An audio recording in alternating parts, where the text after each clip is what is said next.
An balima bamananga mɛnnaw Mali kɔnɔ ani Mali kɔkan ni bamananga kunnafoni wagati selen walawalali bɛna kɛ mun na aw ye Mali kɔnɔ ani a kɔkan kibaruyaw kan aw dangana. Mali silamɛ tɔnba ni o ye Haut Conseil Islamique du Mali ye a ka bureau kura sigili baaraw kɛra gouvernorat du district la ka bɛn ni tarata tɛmɛnen na ye. Lajɛrɛ ɲɛmaaya tun bɛ minisiri Sobolo min ka caw ɲɛsinen don diinɛkow ani laadalakow ɲɛnabɔli ma. Sherifula Jabaraniso tɔgɔ la baara in sereyara maa min fɛ o ye Abdul Karim Sako a n'a ka jatala Ibrahim Kulubali an ka ɲɛmadaw ka sɔrɔlenw fɛ.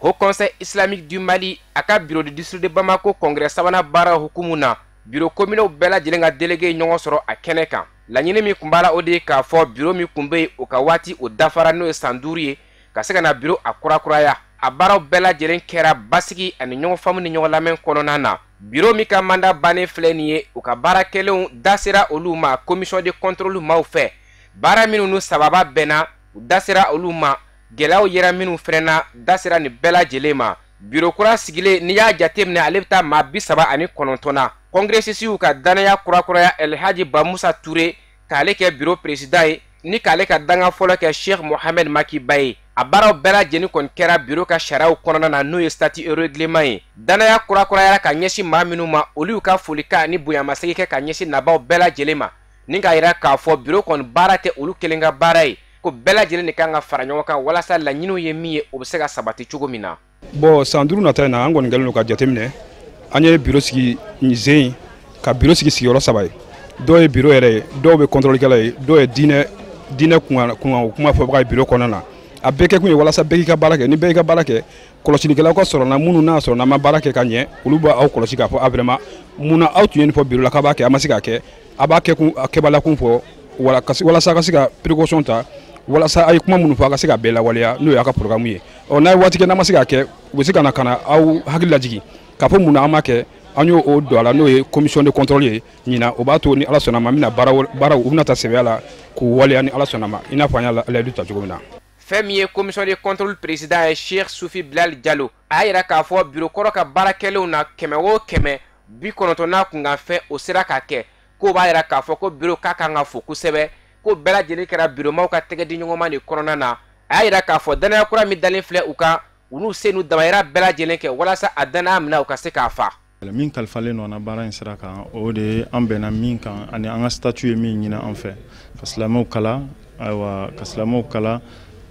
fɛn min ye bɛnɲɔgɔnya ye k'o sabati silamɛw bɛɛ lajɛlen ni ɲɔgɔn cɛ donc bureau kɔni a sigira hɛrɛ la an bɛ Ala tanu an b'a barikada. El Hadji Ba Musa Touré n'ale de ye bureau kɔɲɛ président ye a ye baara labɛnbaw bɛɛ lajɛlen fo baara labɛnko cogo ɲuman na ni ka laban ka folikan kɛ ka ɲɛsin naba kelen-kelenna bɛɛ lajɛlen ma ko baaraw bɛɛ lajɛlen kɛra ɲɔgɔn bonya ani ɲɔgɔn lamɛn kɔnɔna na k'a b'a ka nin mandat kura in bila hukumu min na o de ye bɛn keleya ani basigi Mali kɔnɔna na a ye welewelekan kɛ ka ɲɛsin silamɛw bɛɛ lajɛlen ma tɛgɛ di ɲɔgɔn ma walasa basigi ni bɛn o ka se ka sabati malidenw ni ɲɔgɔn cɛ. An bɛɛ lajɛlen de ka bila la an b'a ɲini Ala fɛ doni min dara an kun an ka se doni in kɔrɔ sijan ni kɛnɛ ani labanko ɲuman kɔnɔ ka bɛn na Bamakɔkaw ni ɲɔgɔn cɛ ka ɲɔgɔn faamu na u ni ɲɔgɔn cɛ denmisɛnw ka kɛ misali ɲuman ye u ma u ka denmisɛnya la u bɛ se ka wale ɲuman minnu fana tɔmɔ an nɔfɛ ka jamana baara n'o ye an b'o duwawu fana kɛ ka denmisɛnw fana wele ka na o n'a ɲɔgɔnnaw la an ka bi wula in na kɔni an bɛ se ka min sɔrɔ ka fɔ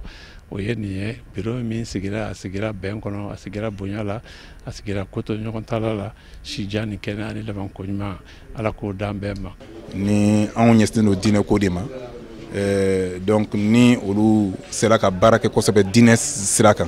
gɛlɛya minnu bɛ diinɛ kun kan o gɛlɛyaw ka fura sɔrɔ olu la a ka ca Ala fɛ hali n'anw ma sunɔgɔ ministère la i b'a dɔn an ka baara a bɛ komi n'a fɔ caman kɛra la. Bureau du Haut Conseil Islamique du district de Bamako a ka ni congrès sabanan baaraw kɔnɔna Bamako sigida 6 bɛɛ lajɛlen maaw ye ɲɔgɔn sɔrɔ a kɛnɛ kan ka se ka na a bureau kura sigi kɛrɛnkɛrɛnnenya ma a organew n'o ye bureau exécutif ye ani commission de contrôle fo ka taa se conseil des sages ma mandat in san 5 baara don. Ka bɛn ni tarata tɛmɛnen na ye Katikaw fɛ jɛkulu min ɲɛsinen don bɛn ni kelenya ma ani sigikafɔ ma sigidaw ni ɲɔgɔn cɛ u ye lajɛrɛba dɔ kɛ min ni o bɛ tali kɛ u ka kulu baaraw n'u doni kan. Mali jamana ministri min ka caw ɲɛsinen don bɛn ni kelenya ma a ka secrétaire général de ye lajɛ in ɲɛmaaya kɛ Sherifula Jabaraniso tɔgɔ la Kafunɛ Bacili a n'a ka jatala Sama Tarawele an ka ɲɛmadaw ka sɔrɔlenw fɛ. bɛn sigikafɔ maliden cɛma ani musomanw ni ɲɔgɔn cɛ o de kɛra dakun ye hakili jagabɔ kɛra minnu kan. Groupe de réflexion pour la consolidation de la paix et le dialogue intercommunautaire du Mali jɛkulu fɛ u ka baara nundo in kɛnɛ kɔnɔ. Jɛkulu min ni a ka baaraw bɛ ɲɛsin bɛn ani malidenw ka seginɲɔgɔnma ɲinini baaraw kunna u kɔnɔ gwannen don kosɛbɛ ni Mali jamana lakanako ye. O de kama u y'a kanu ni ka baroda sigi kɛ walasa an ka jamana bɛ ka degun minnu latɛmɛ waati laban in kɔnɔ f'u ka se ka siri o dana. An ka baara ɲɛsinnen tɛ foyi ma bɛn Mali kɔnɔ siyaw ni diinɛmɔgɔw ni diinɛ ɲɛmɔgɔw bɛɛ lajɛlen ni ɲɔgɔn cɛ an dusukun na. Ni Ala ye nin lancement in tɛmɛ an bɛ fɛ ka baaraw dɔgɔda ka don Mali région kɔnɔ ka don Mali yɔrɔw la sigikafɔ kan ka kɛ yɔrɔ min pour que mɔgɔw k'a dɔn Mali ye jamana kelen de dusukun kelen don ɲinkun kelen don mɔgɔw kana fili ɲɔgɔn ma ka taa baga ɲɔgɔn ma k'u sen do kɛlɛ la kɛlɛ mun tɛ an danbe an bɛ wuli k'an ka cɛsiri k'o bɛn o ma ni an mɛbagaw n'o ye gouvernement ye ani setigiw ye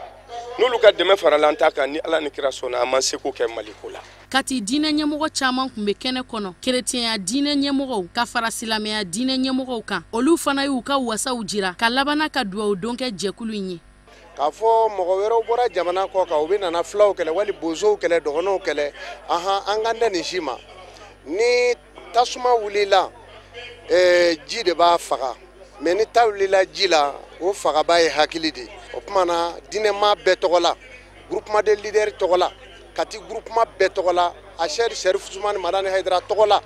an bɛ jɔ kɛnɛ in kan k'a fɔ ka barikada ka hɛrɛ kɛ ne n'aw ye Ala ka ne ni aw dɛmɛ Ala ka nin kɛ Mali jalen ye Ala ka Mali bɛn don a kɔnɔ. Mali jamana minisiri min ni ale ka cɛw bɛ ɲɛsin malidenw ka seginɲɔgɔnma bɛn ani kɛlɛɲɔgɔnya ɲinini baaraw ɲɛnabɔli kama ale ka nɔnabila min tun bɛ kɛnɛ kɔnɔ jɛkulu in bangeli hakilina fora kosɛbɛ a fɛ. Minisiri tɔgɔ la a y'u ka minisiri so ka dɛmɛɲɔgɔnya an'u ka bilasiraliw jira ka ɲɛsin groupe de réflexion pour la consolidation de la paix et le dialogue intercommunautaire du Mali jɛkulu ma kɛrɛnkɛrɛnnenya la bakuruba la jɛkulu o jɛkulu ni olu de ka baaraw bɛ ɲɛsin bɛn ani Mali jamana kɔnɔdenw cɛ la dilanni koɲɛw ma sigiɲɔgɔnfɛ bɛ se ka kɛ damu ye cogo min na k'o jɛkulu kelen-kelenna ka da la ka fɔ minisiriso in ka dɛmɛ bɛ yen baara nundo in barodasigi ɲɛnamayara dakun min kan o de ye hakilina falen-falen Mali jamana kɔnɔdenw yɛrɛ damaw ni ɲɔgɔn cɛ siyaw ni ɲɔgɔn cɛ o bɛ se ka kɛ sababu ye ka bɛn kɛlɛɲɔgɔnya ani sigiɲɔgɔnfɛ latigɛ cogo min Mali jamana siya caman jɔyɔrɔ fara kɛnɛ kɔnɔ i n'a fɔ komi filaw dɔgɔnɔw bozow bamananw ani donzow bakuruba la Mali jamana yɛrɛ de kun bɛ kɛnɛ kɔnɔ cɛman fara musoman kan bɛɛ lajɛlen de jɛra k'i kan di k'a fɔ Mali jamana kɔnɔdenw na fara ɲɔgɔn kan ka juguw kɛlɛ an ka faso kumabɔli kama ni bɛn ni yafa ɲɔgɔnma ani sigiɲɔgɔnya duman tamaseerew de ye groupe de réflexion pour la consolidation de la paix et le dialogue intercommunautaire du Mali jɛkulu ka baara nundoni kɛnɛ kuncɛra. Ka bɛn ni tarata tɛmɛnen na ye 15 Anbugu ballontan terrain kan Bamakɔ jelitɔnba ka jelikuntigi sigi baaraw kɛra. Baara in seereyara jeliw fɛ ka bɔ diɲɛ fantan ani 4 bɛɛ lajɛlen kɔnɔ diinɛ ɲɛmɔgɔw politiki ɲɛmɔgɔw ka fara ladalatigiw kan u bɛɛ ni lajɛrɛ in seereya Sherifula Jabaraniso tɔgɔ la Samayira Sanogo a n'a ka jatala Abdulaye Sogodogo de tun bɛ an ka ɲɛmadaw ka sɔrɔlenw fɛ. Mamadou Ben Cherif Jabate taara k'a sigi bi Bamako jelikuntigiya golo kan o muguru ni ɲagali kadira kɔnɔna na jeliw bɔra diɲɛ fantan 4 na walasa ka se ka na kɛ ni koba in seere ye ni ka laban ka kokɔrɔmadɔli kumaw ta ka ɲɛsin jelikuntigi kura ma. Bi kɛnɛ sigikun ye min ye ka Ben Cherif ka a sigi jelikuntigiya la jelikuntigi min tun b'an kunna n'o ye Moro Koyita ye Moro Koyita banna a san 1 dafara donc maintenant on est an tɛ se ka Bamako jelikuntigi tan to an y'an ka danaya ta k'a da Ben Cherif kan parce que Ben Cherif ye mɔgɔ min ye a tilennen don mɔgɔba don mɔgɔ barikaman don a ka ca Ala fɛ ni Ben Cherif y'a da don ko o ko la a bɛ ɲɛ sɔrɔ o ko la n'anw ye mankan min mɛn anw de ni mankan banni ka kan anw de ni kɛlɛ banni ka kan anw de ni jamana labɛnni ka kan anw b'an jɔ an jɔyɔrɔ. Bamako yɛrɛmarakafo 2nan ɲɛmɔgɔw ma to kɔ ni baara ninnu na o y'a kanu ka na o sen jɔ ni kɛnɛba in kan ni ka laban ka o ka nisɔndiya ani bonyamasegi ta ka ɲɛsin Mali jeliw bɛɛ lajɛlen ma Mamadou Ben Cherif Jabate tɔgɔ la. Ni n'a kɛnɛ ɲɔgɔnnaw bɛ sigi wajibi don an ka na ka dakuruya kelen fɔ jeliya tɛ ko lankolon tɛ ko belebeleba de don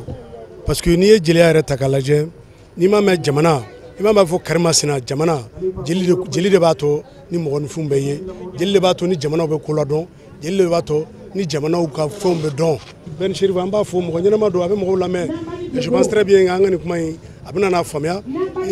je sais très bien a bɛna na jeliw fana kɛ ɲɔgɔn kan pour que message ka passer u se min ye jamana jɔko la u k'o baara kɛ. Bamako district jelikuntigiba y'a yira k'a fɔ a ka kɔrɔfɔw kɔnɔna na ko ale nisɔndiyara fo ka tɛmɛ a dan kan. A kɛra k'a yira k'a fɔ a ka kɔrɔfɔw kɔnɔna na ko n'i y'a mɛn k'i ɲɔgɔn dɔnnibaa ɲuman tɛ ko ɲuman ɲuman de b'e la. O la a ye welekan bila a jɛɲɔgɔn bɛɛ lajɛlen ma cogo min na u bɛ se ka jɛ ni k'a fanga kɛ kelen ye min na se kɛ sababu ni o ko jɔyɔrɔ fi ba Maliba dilanni na baw bamananw b'a fɔ ko kɔnɔkulu jɛlen de bɛ bi fɔ. Bi k'a fɔ ko Mali jeliw y'i bolo sinɛ ma a diyara n ye n kɛra Mali jeliw ka jɔn ye n sɔnna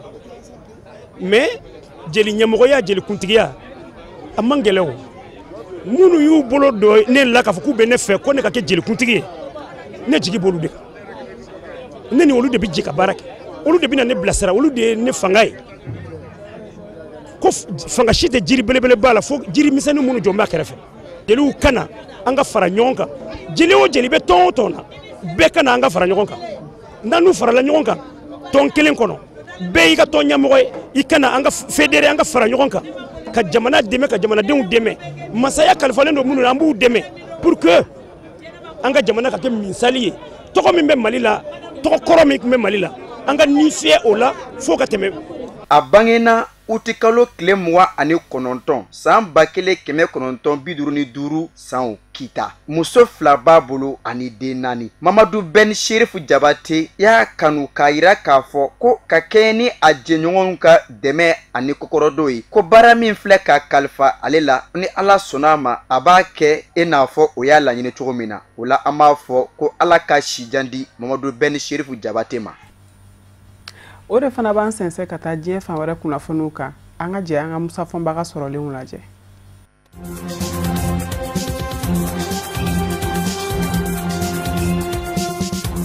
Senegalkaw ka jamana ɲɛmaa Macky Sall ye wele da ka ɲɛsin a ka fanga ɲinindɔ wasadenw ma ka bɛn ni tarata avril kalo tile 16 ye nka yan'o cɛ ntɛnɛn avril kalo tile 15 ani a ka fanga ɲinindɔ ɲɛmaaw fana ye ɲɔgɔn ye a dabɔkun de ye u bɛ se ka kuma ka bɛn hakilina kelen kan lajɛ in kun kan ka kɛ a ka fanga ɲinindɔ Alliance pour la République jabala la nka labanna ka taa kɛ Macky Sall yɛrɛ dagayɔrɔ la jamana ɲɛmaaya dagayɔrɔ maa minnu yɛra kɛnɛ kan olu y'a yira k'a fɔ kɔrɔfɔ tun bɛ ka boli fɛn minnu kan o dɔ ye yɛlɛma kuraw minnu kan ka kɛ fanga taabolo kɔnɔ don nataw la ni Macky Sall da sera a mɔ kɛrɛnkɛrɛnnen ɲɛna minisiri ɲɛmaaya jɔyɔrɔ primature datuguli ka bɔ fanga kɔnɔ Macky Sall ye a ɲini a ka wasadenw fɛ a n'a ka fanga ɲinindɔ maa ɲɛmaw u ka kɛ kundina kelen ye baaraw la janko kɔsada in na kɛrɛfɛ kumaw minnu yera ka bɔ maa dɔw fan fɛ minnu ma ye jamana ɲɛmaayaso kura gouvernement kɔnɔ o ɲɔgɔnna wɛrɛ kana mɛn ko bawo ko in dabɔkun de ye san 2019 o maire sigi kalataw labɛn ye gwɛlɛyaw minnu sɔrɔla kalata tɛmɛnenw na segin kana kɛ o gwɛlɛyaw ka bilen laɲini dɔ fɛnɛ y'o ye Macky Sall a ye nin kuma ɲɔgɔnya minnu don a ka fanga ɲinindɔ wasadenw ni fanga ɲinindɔ maa ɲɛmaw ni ɲɔgɔn cɛ tarata ni ntɛnɛn a bɛ kɛ sababu ye ka bɛɛ lajɛlen damakɛɲɛ kunnafoni sɔrɔli la alamisa avril kalo tile 18 fanga ɲinindɔ minnu farala ɲɔgɔn kan ka kɔkɔrɔma don jango a bɛ se ka mandat 2nan sɔrɔ Beno Bokiyakar ani o maa ɲɛmaw bɛ kuma nka kabini kelen maa ɲɛba bɛ maa ɲɛma la o kɛmɛ k'a jira k'a fɔ a n'u ka kuma ɲɔgɔnya senfɛ alamusa tiɲɛ ye min ye u n'o fɔ Macky Sall ye a n'a kɛ ɲankuma olu ma nimisi wasa yɔrɔ sɔrɔ gouvernement sigicogo la ka sabu kɛ olu y'a dɛmɛ ka se ka mandat 2nan sɔrɔ u jɔna kɛ u niyɔrɔ la.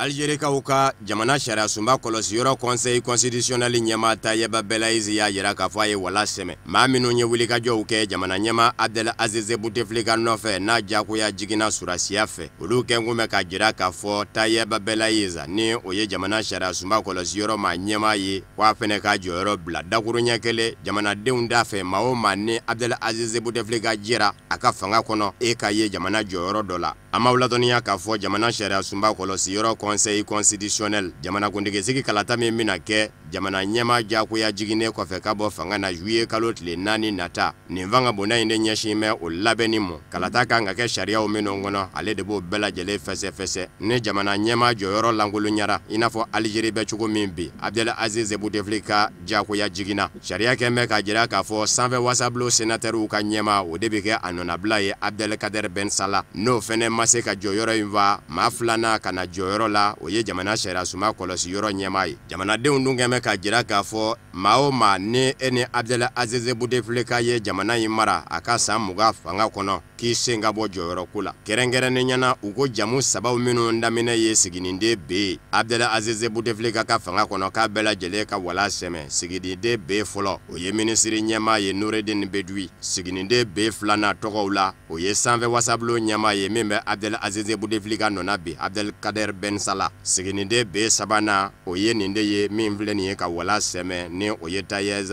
Belaïzi ye jamana sariya sunba kɔlɔsiyɔrɔ ɲɛma nka kabini kelen jamana a kiiritigɛlaw ani maires olu kɛn bɛ ka jira k'a fɔ fanga kura kɛn bɛ ka hakilina min boloda ko juillet kalo tile 4 jamanakuntigisigi kalata ko jamana kalata sɛbɛnba sɛgɛsɛgɛli kɛrɛnkɛrɛnnen ka kɛ révision exceptionnelle des listes électorales k'olu tɛna ye a jateminɛni baaraw kɛnɛ kan barisabu ka d'a kan jamana de fanba bolo maa minnu filɛ nin ye bi furanjɛrɔ fanga la n'u tora ka kalata labɛn a tɛ kɛ kalata jɛlen kalata jolen ye u tɛna na kɛ k'a dakoya u fan bɛɛ maa dɔ la fiyewu k'o kumana yan'a ka se o ma olu yɛrɛw de t'a fɛ ka baara kɛ ni Abdel Aziz Bouteflika nɔfɛ maa si ye.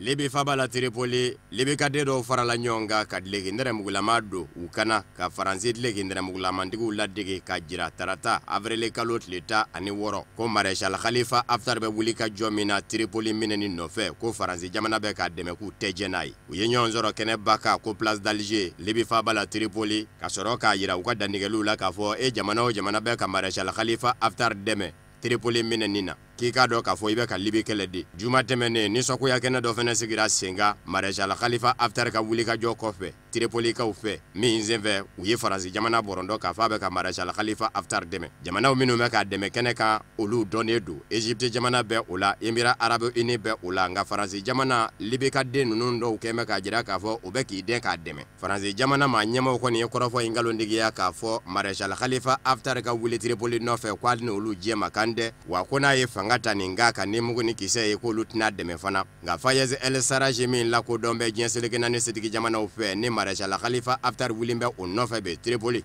o ka gouvernement kɔnɔmaw kɛn bɛ k'a jira k'a fɔ u ye sɔmin sɔrɔ k'a fɔ diɲɛ seleke naani tɔnba Nations Unies ɲɛmayaso kɔnɔ Conseil de sécurité ko hakilina dɔw kun dara k'a jira k'a fɔ Maréchal Khalifa Haftar bɛ wuli ka jɔ min na Tripoli nɔfɛ k'a ka bali k'a man ka kɛ ko Faransi ye bana mini o hakilina ni tali cɛ diɲɛ seleke naani tɔnba Nations Unies ɲɛmayaso Conseil de sécurité kɔnɔ Tripoli Fayez El Sarraj ka gouvernement maw kɛn bɛ k'a jira k'a fɔ Faransi bɛ k'i dogo Maréchal Khalifa Haftar ka Tripoli minɛni kɔfɛ ni ka min ye k'a bɛ ka Bamanjiw de kɛlɛ Libi faaba la Tripoli ko nin bɛɛ sidɔnnen don u fɛ.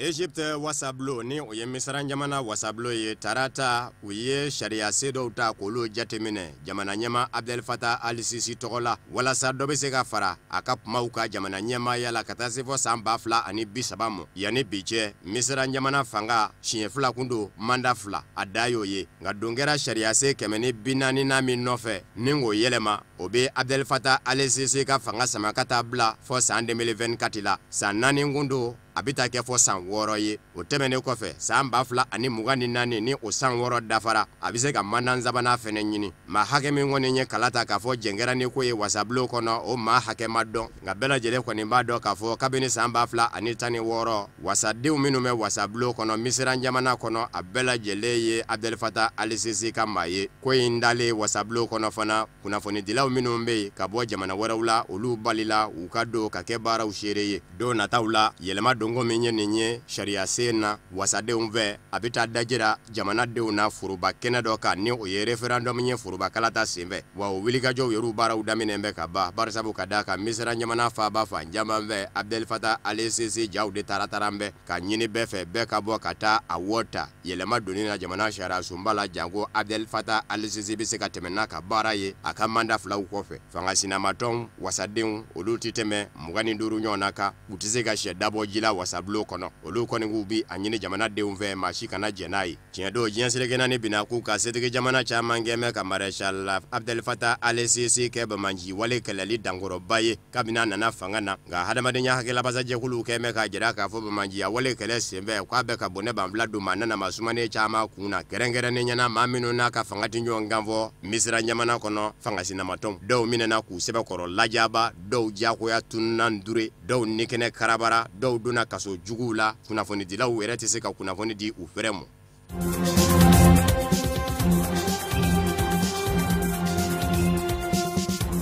Sudan jamana ɲɛma Omar El Bashir min jagoya jiginna ka bɔ fanga na kunnafoniw ye a jira tarata ka dugujɛ araba la ko a bɛɛ bolola bi bawo jamanadenw ka laɲini dɔ fɛnɛ kun y'o ye surasiw fɛ n'a y'a jagoya jigi a ka minɛ ka bila bɔgɔ jeninen ka bolo ka sabu kɛ niw tiɲɛna a ka fanga kɔnɔ surasiw minnu bɛ furanjɛrɔ fanga la walikelen minnu bɛ k'a ɲini u ka kɛ furanjɛrɔ fanga mɔɔw ye olu y'a yira k'a fɔ Omar El Bashir jamana ɲɛma a kun lasagonen kun do yɔrɔ la a kibaruya kun tɛ dɔ yɔrɔ min nka bi kɔni o bɔra la bilara ka taa kasobo la Kobar ni o ye Khartoum faba kaso ye wa a yɛrɛ somɔgɔw fɛnɛ ye kɔrɔfɔ sɛmɛndiya kabini san 1989 Omar El Bashir bɛ ka jamana mara a si bɛ san 75 la dɔ fara la buru sɔngɔ kan o ma bɛɛ jamana de fanba ma o wilikajɔ min kɛra desanburu kalo la a ma ɲɛ min kɔ a kɛra o ye ta kɛra n'a ye n'a ma ɲɛ ko jamanadenw kun y'a ɲini k'a ka ye bɔgɔ jeninen ka bolo ka surasiw y'a lase ye nka hadamadenya hakɛ lapasa jɛkulu min bɛ wele ko Amnesty International o y'a yira k'a fɔ u b'a ɲini fanga kura maaw fɛ Sudan u ka bila ka taa di diɲɛ seleke naani setigi jamanaw ka kiiribulon Cour pénale internationale CPI ma ka sabu kɛ k'a ye faali kɔda kɛ Darfur Mamuru tilenjɛkulu kɛlɛtɔ Sudan le bi yan b'a fɛ mandat d'arrêt fila bɛ nɔfɛ CPI fɛ nka furanjɔrɔ fanga maaw Sudan jamana kɔnɔ u y'a yira k'a fɔ a bilatɔ tɛ ka taa di diɲɛ seleke naani setigi jamanaw ka kiiribulon Cour pénale internationale CPI ma Uganda jamana ɲɛma Yoweri Museveni y'a yira k'a fɔ ni bilayɔrɔ ko yera Omar El Bashir la Sudan jamana ɲɛma kuraw kɔni fɛ u ka n'u yɛrɛ degun n'u sera ale mɔ ale bɛ se ka bisimila a ka jamana kɔnɔ.